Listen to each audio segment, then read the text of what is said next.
But now, one of the things that happened to John Brown was hanged, was he not? And so was Nat Turner. Both were hanged. Tell me something about the hanging of John Brown. Now, I mentioned this in segment 1. Future Confederate General Stonewall Jackson and John Wilkes Booth, the man who assassinated Abraham Lincoln, President Abraham Lincoln, were both present at his execution.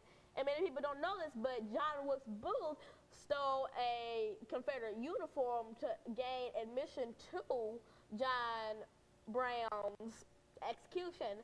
Now, I'm not exactly sure why he wanted to be there so badly that he had to steal a Confederate outfit. But basically, when you think about it, you can think about he wanted to see him die. He wanted to see somebody who cared about slavery die, perish. And so with these two insurrections, the John Brown slave insurrection and the Emmett Till, and I think one of the final incidents of violence in the South has to do with the celebration of Dr. King's birthday. What about the assassination of Dr. Martin Luther King, and how would you fit all of that into this violence that you've talked about? Well, the assassination of Martin Luther King, he was shot and killed at the Lorraine Hotel while standing on his balcony, and right below him was Jesse Jackson, who was the first to notice that Martin Luther King perished.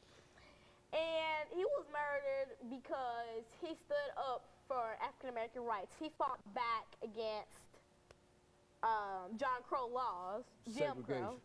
Segregation. And people didn't like that. So they decided to shoot him so it would all basically stop. Well, it hasn't. Then came the NAACP and they became stronger. And then they took over that place. The NAACP represents Dr. King and his peaceful way of getting things over with, having rights for African Americans. Now the Black Panthers, they fought with violence. And another thing that I think many people may know is that Tupac Shakur and his mother and grandmother were all a part of the Black Panther Society. And they fought for rights with anger. They did not fight in peaceful ways. The NAACP and Martin Luther King did. Now, the Black Panther Society represents Martin Luther King, and that's how that went along. And so you've got all of this violence, and in the end, over the last minute that we have here, what would you say to young people in terms of all the things that you've said today about violence? How would you? I would say stop gun violence. I mean, who is it helping? You killing somebody else isn't helping anybody. You're just creating more violence for the world. And what would you say about the need for guns? Do you think that there's a real need for guns anywhere now? Well, I'm not sure. Guns hurt people.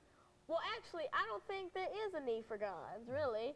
I mean, now people say there is a need for guns, but what about protection?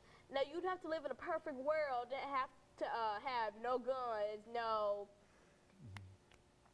anything, no crime, but there's always going to be guns around, and no matter how much people try to stop it, it's up to today's generation to stop it. And so you think that there's a real need on the part of people today to sort of come together and move against violence and in a real sense, as Dr. Martin Luther King said, to love one another. You think that there's a need for that today, and you stand as an advocate for that kind of understanding. Is that what you're telling me as we enter the last 30 seconds of this show today? I do. You believe that and that people should be warm and wonderful toward one another and move away from violence, gun violence. Hug each other, hug your neighbor, love your neighbor. Love everybody. What's the problem with that? Okay, very good. Of course, Lana, let me thank you again for bringing by that unusual kind of information today. And also let me encourage our audience to tune in again next week for another informative edition of Comments. Thank you and good morning.